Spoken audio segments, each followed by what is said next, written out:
Jei svarstote, kokios yra geriausios alternatyvos IC Markets, esate tinkamoje vietoje. Šiame vaizdo įraše parodysiu du patikimus brokerius, kuriuos daugelis prekiautojų renkasi vietoj IC Markets. Ir jei norite atidaryti sąskaitą, aprašyme žemiau rasite nuorodas į specialius pasiūlymus. Pradėkime. XTB. XTB yra įtrauktas į Varšuvos vertybinių popierių biržą ir reguliuojamas aukščiausių institucijų, tokių kaip FSA, SCA ir SISEC. Klientų pinigai laikomi atskirose sąskaitose, o būdama viešąją įmonę, XTB suteikia papildomą skaidrumą. XTD platforma veikia jūsų naršyklėje ir taip pat turi mobilias programas Android ir iOS. Ji yra sklandi ir lengvai naudojama, su visais klasikinių įrankių, diagramomis, indikatoriais, piešimo įrankiais ir strategijų kūrimu.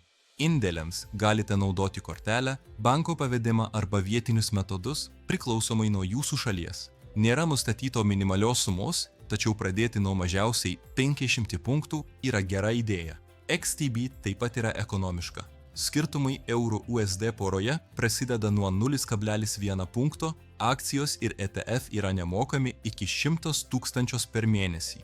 O virš šios sumos mokestis yra tik 0,2%. Nėra jokių išėmimo mokesčių, o valiutų keitimo kaštai yra standartiniai. XTB yra stiprus pasirinkimas pradedantiesiems ir aktyviems prekiautojams, kurie nori paprastos platformos, mažų mokesčių ir saugumo, kurį suteikia įmonės sąrašas.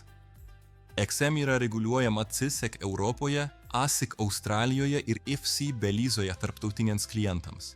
Jie atskiria klientų lėšas, siūlo neigiamo balanso apsaugą ir nuo 2009 metų veikia rinkoje su milijonais vartotojų.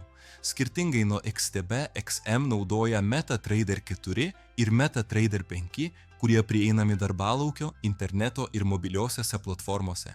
Šios platformos yra labai populiarios tarp prekiautojų, kurie mėgsta pažangius diagramas ar automatinės strategijas. XM yra draugiška pradedantiesiems su įnešimais. Galite pradėti nuo vos 5 AG. Mokėjimo būdai apima kortelę, banko pavedimą ir elektroninės piniginės, tokias kaip Skrill ir Neteller. Išėmimai yra greiti ir dažnai nemokami.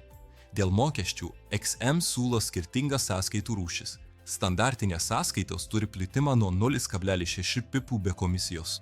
Zero sąskaitos siūlo tiesioginius plitimus arti 0, bet prideda nedidelę komisiją. Tai leidžia pasirinkti sąskaitos tipą, kuris geriausiai atitinka jūsų stilių. XM yra gera pasirinkimo galimybė, jei mėgstate MetaTrader, norite lankstesnių sąskaitų ir jums patinka labai mažas minimalus indėlis. Vis dėlto, jei norite paprasto naudojimo, mažų mokesčių ir lengvo pradžios, rekomenduojame pasirinkti XTB.